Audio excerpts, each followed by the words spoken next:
오늘 우리에게 주시는 말씀은 로마서 8장 25절에서 27절의 말씀입니다. 저와 여러분 한 절씩 교독하시고 27절을 함께 읽겠습니다. 만일 우리가 보지 못하는 것을 바라면 참음으로 기다릴지니라.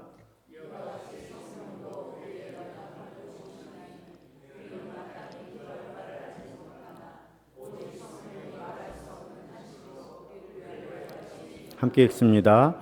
마음을 살피시는 이가 성령의 생각을 아시나니 이는 성령이 하나님의 뜻대로 성도를 위하여 간구하심이니라. 아멘. 여름입니다. 공식적으로는 아마 내일 오후부터 중부지방에 장마가 시작된다고 합니다. 물론 폭우는 두려운데요. 저는 사실은 빗소리를 참 좋아합니다. 물소리를 좋아해요. 이번에 기독교 문화탐방 다니면서도 계곡에 발 담그고 앉아있는데 너무 좋더라고요. 제가 그런 소리를 좋아하다 보니까 자연의 소리, 여름 하면 매미 소리도 좋아합니다. 물론 좀 성가시기는 해요.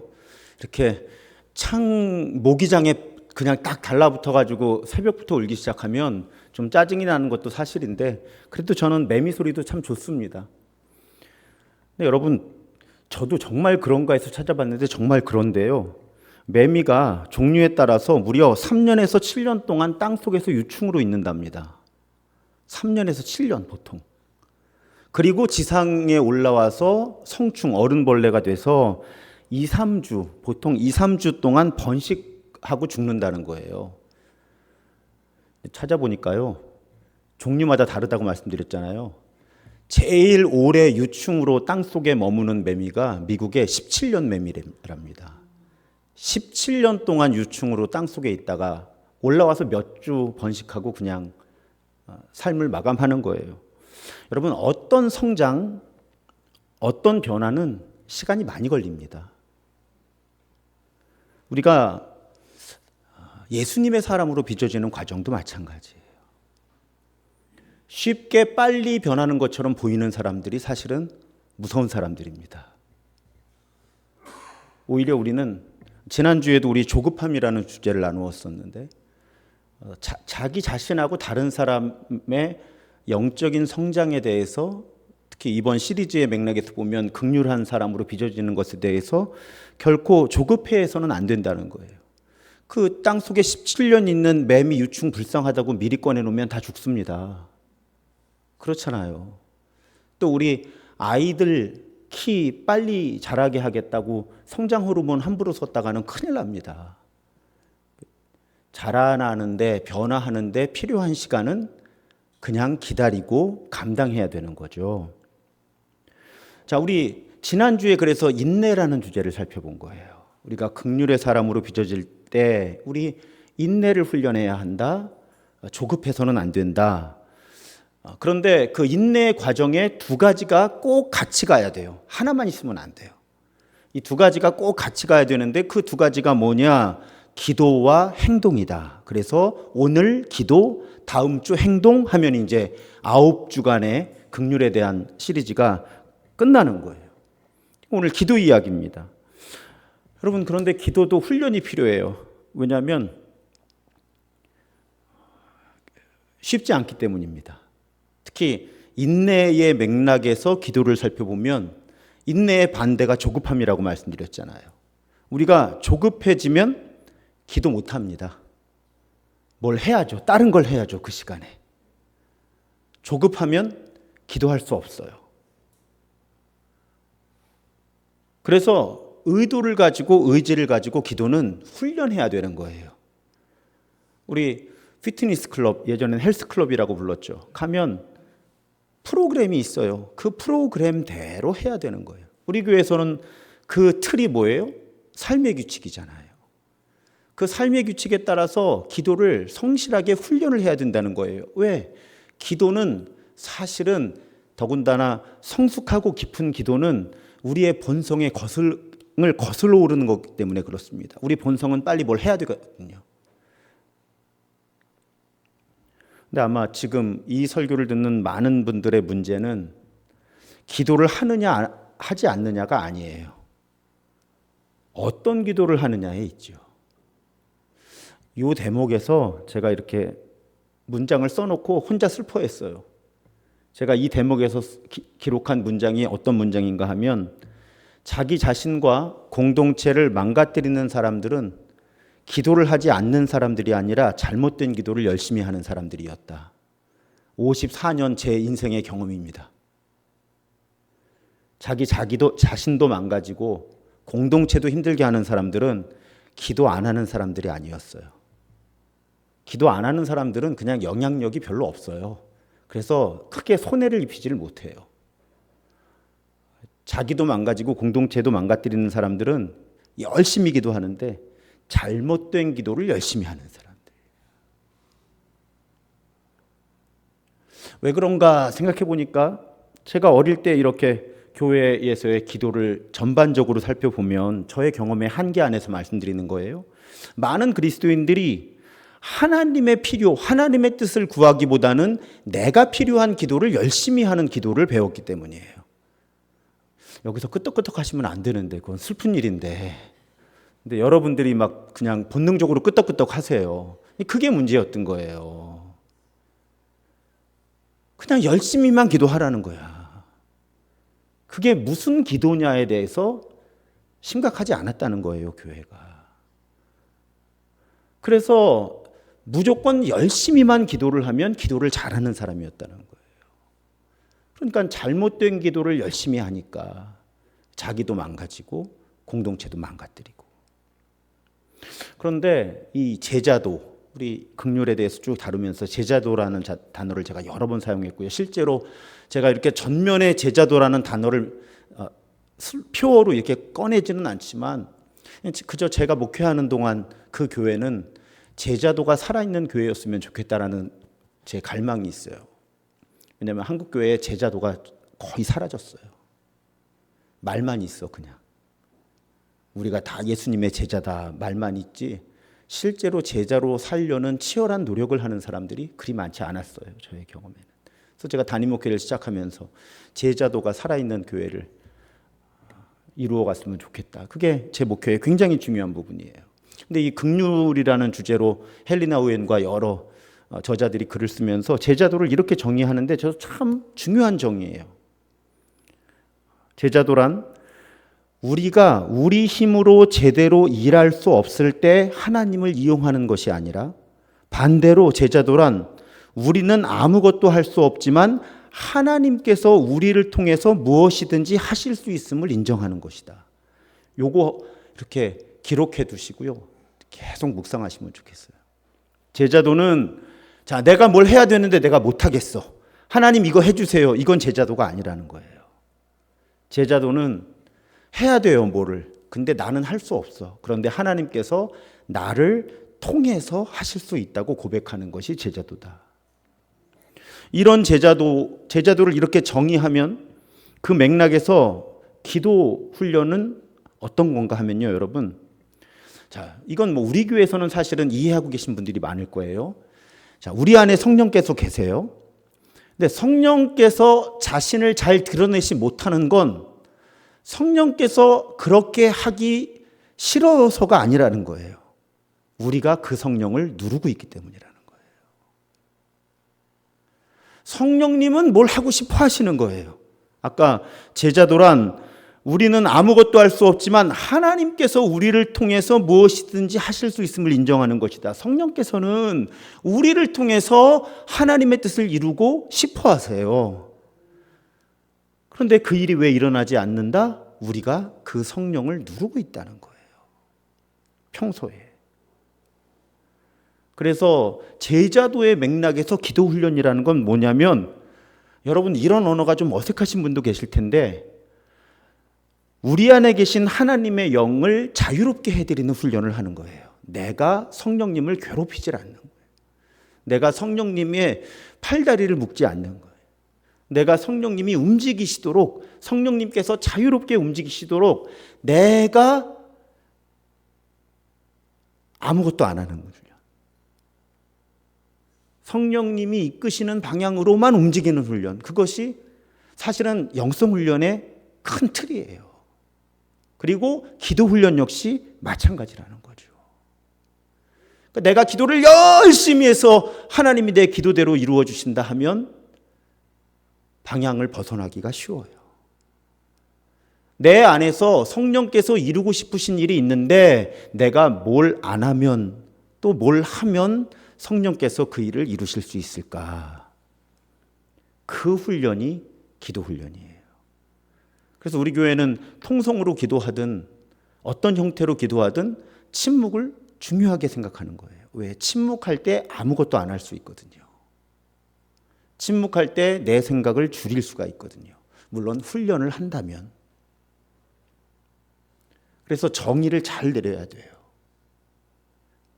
성령께서 이루고 싶어 하시지 않는 것이 아니라 우리가 성령을 제한하기 쉬운데, 기도 훈련이라고 하는 것은 성령을 제한하는 행동을 우리가 중단하면서 성령님께서 자유롭게 성령님께서 이루시려고 하는 일을 이뤄 가시는 것이다. 그래서 우리는 영적인 삶이란 성령 안에서 사는 삶이라고 하는 것을 잘 받아들여야 하고요. 또 기도는 내가 하는 것이 아니라 우리 안에 살아계신 성령께서 이끄시는 것이다. 그 전제를 잘 붙드셔야 돼요. 오늘 본문이 그 대표적인 증언이잖아요. 자, 우리는 보지 못하는 것을 기대하면서 살 수밖에 없다는 거예요. 우리가 기대하는 많은 것들이 쉽게 금방 이루어지지 않아요. 그래서 우리는 기대하고 기도하면서 살아갈 수밖에 없는 사람들이에요. 그래서 인내하는 훈련, 기다리는 훈련이 필요해요.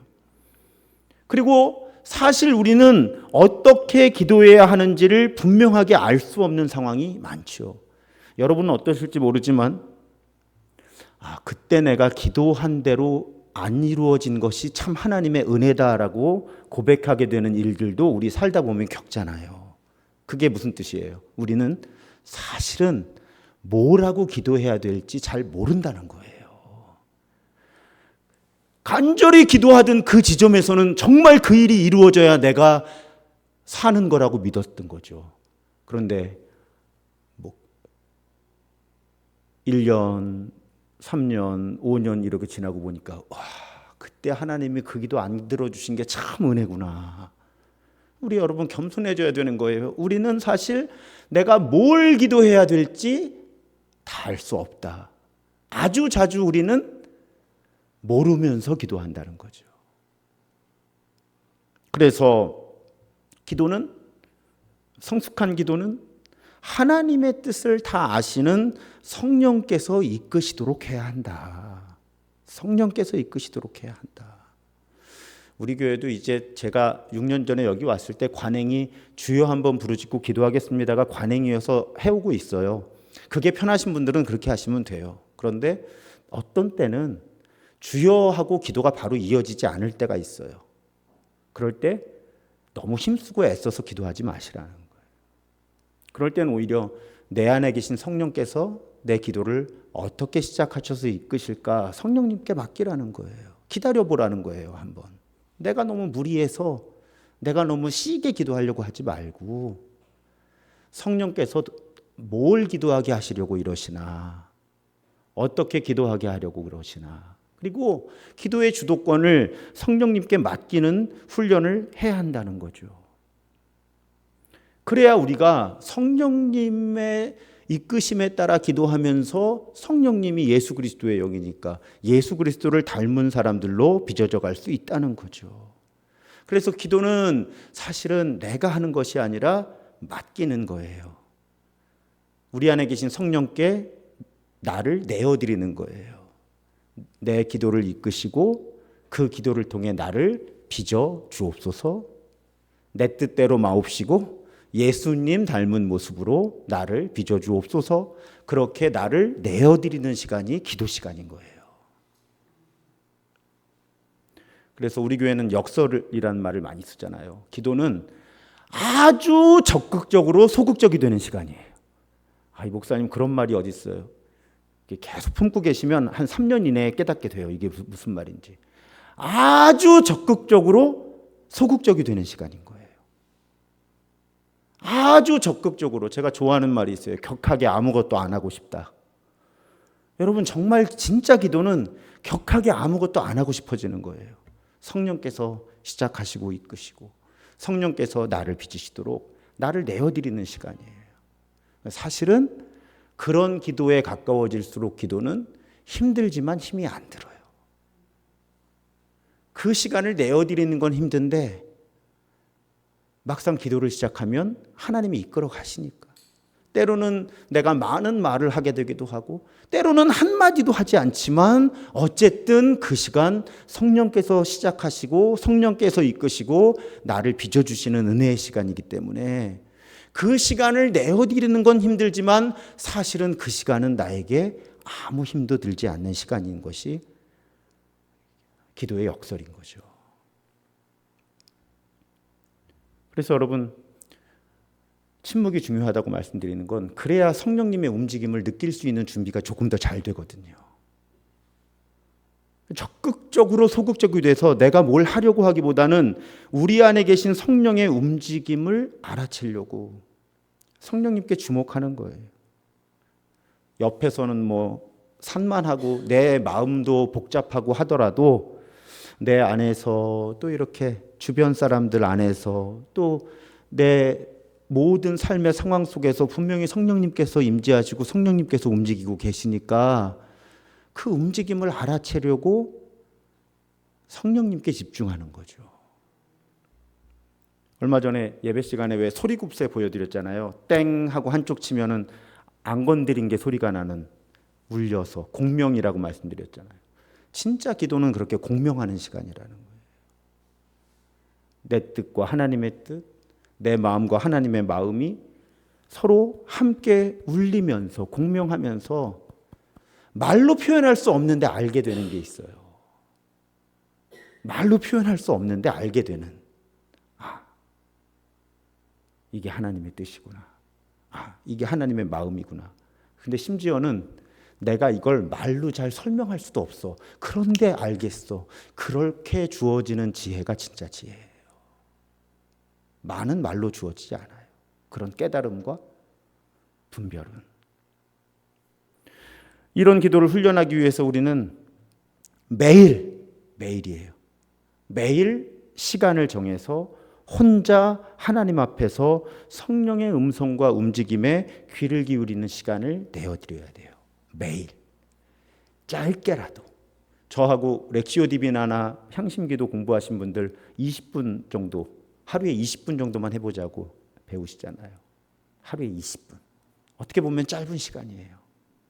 그런데 그 20분을 신실하게 내 안팎에 계신 성령님의 움직임과 음성에 집중하는 시간을 가지면 그 시간이 대신 매일 반복되면 우리도 모르는 사이에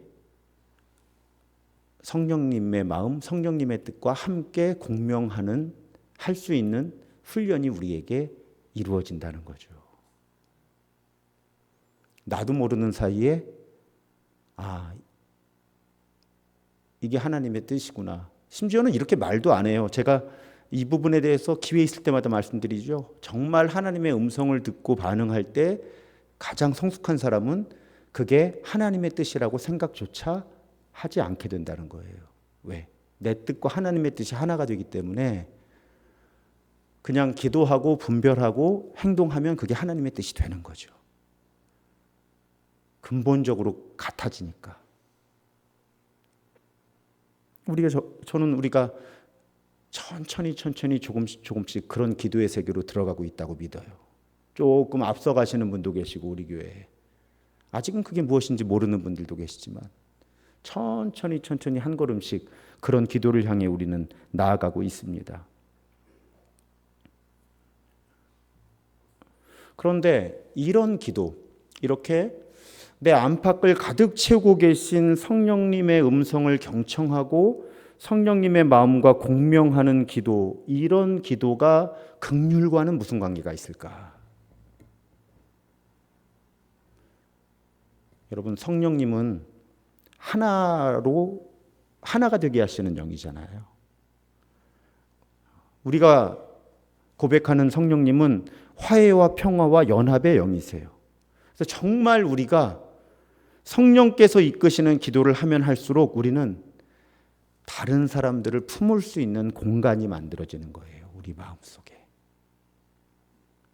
나와 다른 사람들, 정치의식이 다르고 경제사회적인 지위가 다르고 인종이 다르고 민족이 다르고 뭐 성별이 다르고 나이가 다르고 많은 것들이 다른 사람들을 저 사람도 하나님께서 창조하신 하나님의 자녀구나 하고 받아들일 수 있는 마음이 생기는 거예요. 원리가 쉬워요. 잘 생각해 보세요. 성령님이 이끄시는 기도를 하면 성령님이 화해의 영이시기 때문에 우리 안에 자리가 만들어지는 거예요. 많은 사람들, 특히 나와 다른 많은 사람들을 품을 수 있는 자리가. 그래서 정말 성령께서 이끄시는 기도를 하는 사람들은 많은 사람을 품을 수 있도록 마음이 넓어지는 거예요. 우리 잊을만 하면 한 번씩 보여드리는 기독교 무엇에서 배우시는 도로데우스의 원이라는 원이 있잖아요. 우리가 하나님 가운데에 있는 원이 하나님이라면 하나님을 향한 친밀함이 자라남에 따라서 두 사람 사이의 친밀함도 가까워진다. 이게 기독교 영성의 굉장히 중요한 개념이라니까요. 그러니까 누구와 누구 사이가 멀어지고 있는 건 어떤 뜻이라고요? 적어도 두 사람 중에 한 사람은 하나님으로부터 멀어지고 있는 거라고요. 지금 둘 다가 아니더라도 하나님과의 관계와 다른 사람과의 관계는 결코 분리될 수가 없다. 그런데 여러분, 저 도로데우스의 원에는 내가 싫어하는 사람들과의 관계도 포함되는 거죠. 그래서 여러분, 우리가 정말 성령께서 이끄시는 기도의 사람이 되면 될수록 우리는 나와 다른 사람뿐 아니라 심지어 나를 불편하게 하는 사람들도 품을 수 있게 된다는 거예요. 그게 성령께서 이끄시는 기도의 사람인가 아닌가를 드러내준다는 거죠. 여러분, 우리가 긍휼의 사람이 된다는 게 뭐라고 말씀드렸습니까? 함께 아파한다는 거잖아요. 이 사람들은 지금 아픈 사람들이라는 거예요. 긍휼의 대상이 되는 사람들은 결국 아파하는 사람들, 차별받고 소외되고 착취당하는 사람들과 함께 아파하는 사람이 되는 것이 긍휼의 사람이 되는 것인데, 그런 사람들을 품고 함께 아파할 수 있는 넓은 마음이 성령께서 이끄시는 기도를 통해 만들어진다는 거예요. 그래서 제가 자주 말씀드리잖아요. 저는 아내를 대하는 태도가 그 순간 하나님을 대하는 태도를 드러내요. 처음 듣는 분들 오해하지 마세요. 아내가 하나님이란 뜻 아니라고 제가 자꾸 오해하실까 봐. 내가 그 순간 다른 사람을 대하는 태도가 그 순간 하나님을 대하는 태도일 수밖에 없다는 거예요. 제가 토요일 날 부부싸움 안 하려고 얼마나 처절한 노력을 기울이는데요.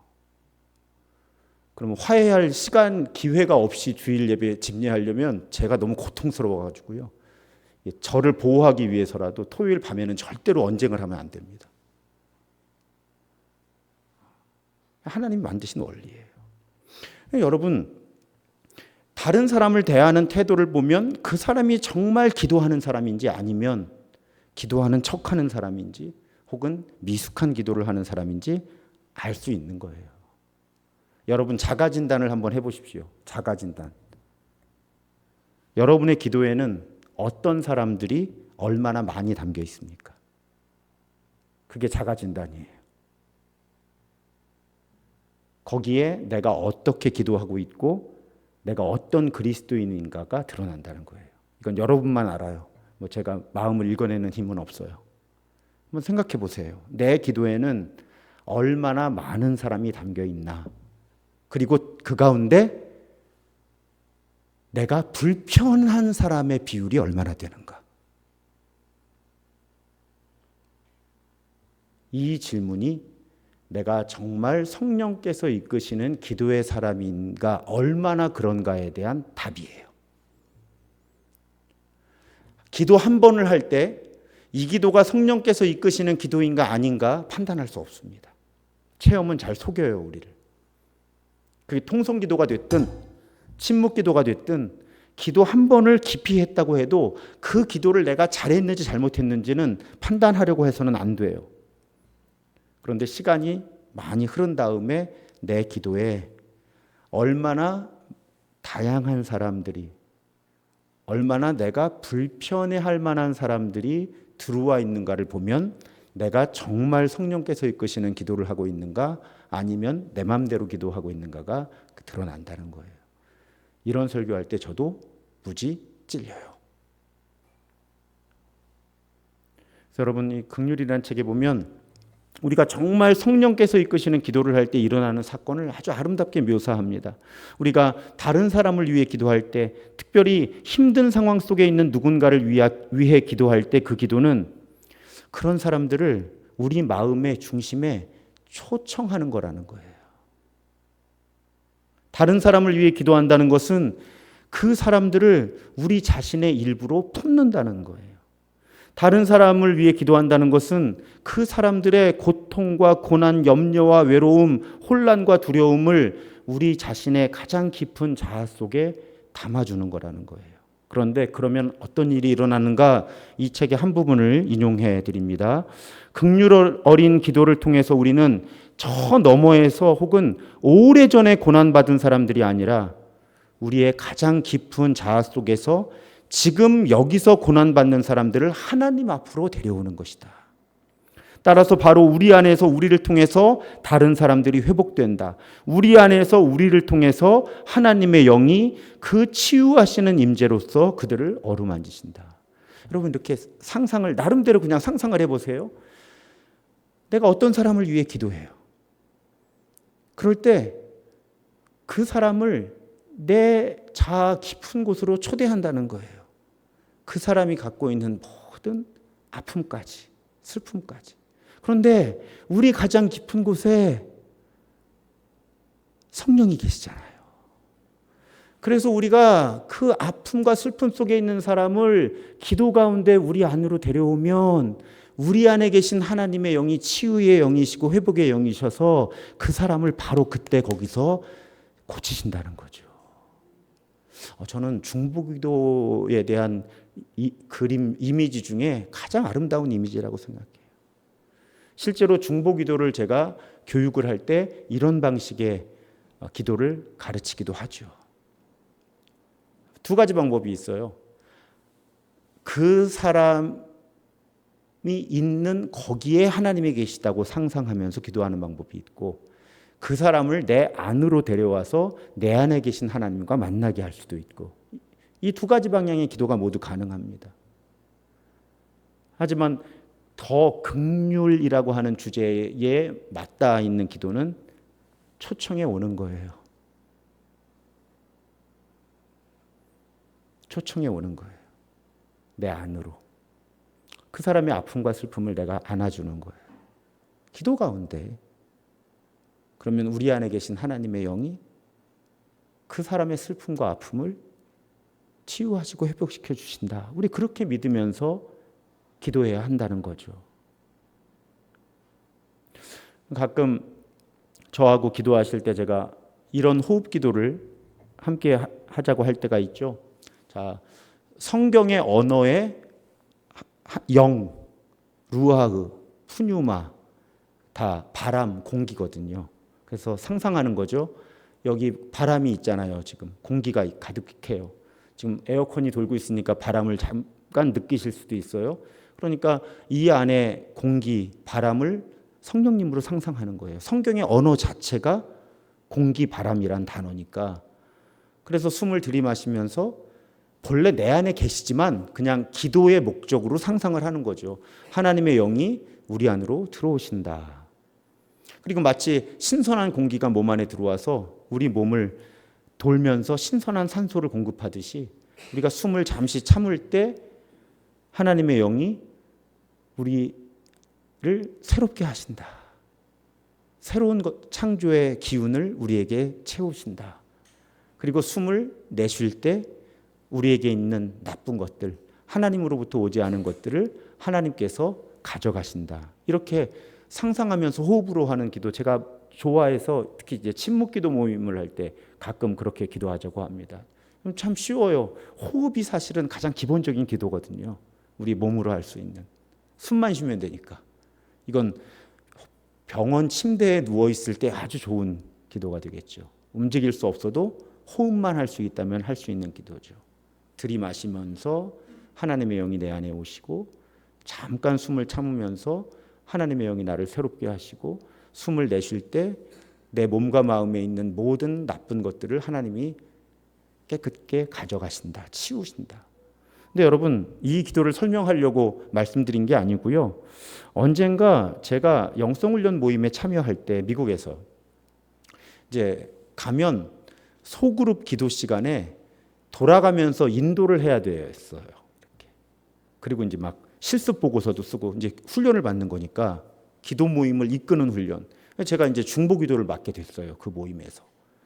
그래서 이렇게 한 8명쯤 되었나? 이렇게 둘러 앉아서 제가 그런 기도를 제안했습니다. 자, 우리 자기가 사는 마을, 동네를 상상해 봅시다. 지금 그 거리를 걷는다고, 골목을 걷는다고 상상해 봅시다. 그리고 그곳에 분명히 악이 존재하고 망가진 현실이 존재할 텐데 우리가 숨을 들이마실 때 그 악하고 망가진 현실이 우리 안에 들어온다고 상상해 봅시다. 그리고 숨을 참을 때 우리 안에 계신 성령께서 필터가 되셔서 그 악한 것, 더러운 것들을 깨끗게 하신다고 상상해 봅시다. 그리고 숨을 내쉴 때 깨끗해진 것들이 우리가 사는 마을로 돌아간다고 그렇게 상상을 해봅시다. 그리고 늘 하듯이 종치고 한 20분을 기도했던 것 같아요. 15분에서 20분 정도.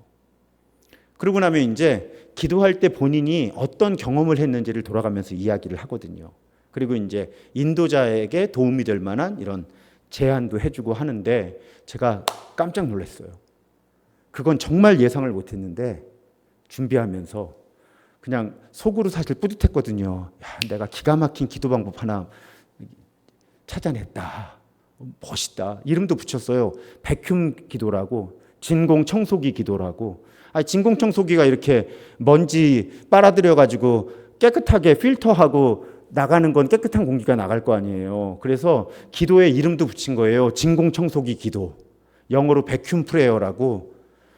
근데 돌아가면서 이제 어떻게 기도했는지를 나누는데요, 여러분. 절반이 기도를 못했대요. 그래서 왜 기도를 못했냐고 그랬더니 무서워서 못했대요. 자신이 없어서. 내가 세상을 생각하면 너무 망가져 있고 너무 더럽고 너무 악해서 그걸 내가 빨아들이면 내가 망가질까 봐, 내가 악해지고 내가 병들고 내가 망가질까 봐 도저히 나는 그런 기도를 못하겠다는 분들이 거기에 절반이었어요. 근데 제가 좀 서글펐어요. 그 정도 영성 훈련에 오시는 분들이면요 정말 기도의 사람들이에요. 연세도 다 제가 그때 30대였는데 거의 50대가 기본이었거든요. 근데 저는 그 기도를 생각하면서 절대로 주눅들지 않았거든요. 왜? 내가 깨끗하게 하는 게 아니라 내 안에 계신 하나님의 영이 깨끗하게 하시는 거니까 저는 절대로 그 기도를 구상을 하고 저 가끔 그렇게 기도해요 걸으면서. 근데 세상에 더럽고 망가지고 악한 걸 내가 빨아들인다고 해서 내가 거기에 영향을 받는다고 저는 생각해 본 적이 없거든요. 내가 하는 게 아니라 내 안에 계신 하나님의 영이 깨끗게 하시는 거니까. 근데 슬펐던 건 거기 오신 분들이 말씀드린 대로 그렇게 그냥 객관적인 기준으로 보면 아주 영적으로 성숙하고 수많은 영성 훈련을 인도해오고 사실은 영적 지도자급이었는데도 본인들 안에 계신 성령께서 얼마나 사랑이시고 얼마나 능력이 많으신지를 그만큼 신뢰하지 못한 그런 모습이 저는 참 안타까웠다는 거예요. 여러분, 예수께서 가르치셨잖아요. 마태복음 5장 44절에 보면 나는 너희에게 이르노니 너희 원수를 사랑하며 너희를 박해하는 자를 위하여 기도하라. 여러분, 자 이제 결론. 우리는 성령께서 이끄시는 기도의 사람이 되어야 합니다. 그런데 성령께서 이끄시는 기도를 하다 보면 우리 안에 자리가 만들어집니다. 공간이 넓어져요. 어떤 자리? 더 많은 사람들을 품을 수 있는 자리. 특히 내가 불편한 사람들을 품을 수 있는 자리. 왼수까지는 아니더라도 내가 불편한 사람들을 품을 수 있는 자리. 그런데 우리가 특히 슬픔과 아픔 속에 있는 사람들을 기도 가운데 우리 안으로 초대하면 우리 안에 계신 하나님의 영이 그분들을 위로하시고 치유하신다. 이런 기도는 긍휼을 실천하는 기도예요. 그리고 이런 긍휼의 기도를 연습할 때 우리는 긍휼의 사람으로 빚어지면서 긍휼의 행동을 편안하게 할 수 있게 될 줄로 믿습니다. 사랑하는 여러분, 이제 연습해 보세요. 연습해 보세요. 다 그래도 하루에 5분, 10분은 기도하시죠? 식사 기도는 하시잖아요. 따로 기도 시간을 내시기 어려운 분들은 식사 기도를 조금 더 하세요. 한 1분만. 그리고 꼭 그 기도를 할 때 성령께 주도권을 드리면 꼭 불편한 사람 한두 사람 데리고 오라 그러실 거예요. 그 기도 속. 오해하지 마세요. 진짜 데려다 밥 먹이라는 게 아니라 기도 속으로 초대하라고 하실 거예요. 그러면 기도에 초대하세요. 그럼 우리 안에 계신 하나님의 영이 그 사람과 함께 아파하시면서 놀라운 은혜가 임하는데 그 사람을 품을 수 있는 힘이 생겨요. 용서까지는 못 가더라도 적어도 그 사람을 품을 수 있는 힘이 우리에게 주어져요. 그러니까 둘 다 은혜예요. 우리가 품어주는 그 사람도 자기는 모르지만 그 시간 하나님이 만져주고 계시니까 은혜고, 우리는 성령께서 이끄시는 기도를 하다가 불편한 사람을 품었더니 하나님이 그 사람을 품을 수 있는 힘을 우리 안에서 회복시켜 주시니까 서로에게 회복의 은혜가 열리는 거죠. 우리 그런 성령께서 이끄시는 긍휼의 기도를 통해서 우리가 긍휼의 사람들로 빚어지고 우리 주변의 사람들을 치유와 회복, 하나님께서 성령께서 베풀어 주시는 치유와 회복으로 안내할 수 있는 우리가 되기를 주님의 이름으로 부탁드리고 축복합니다.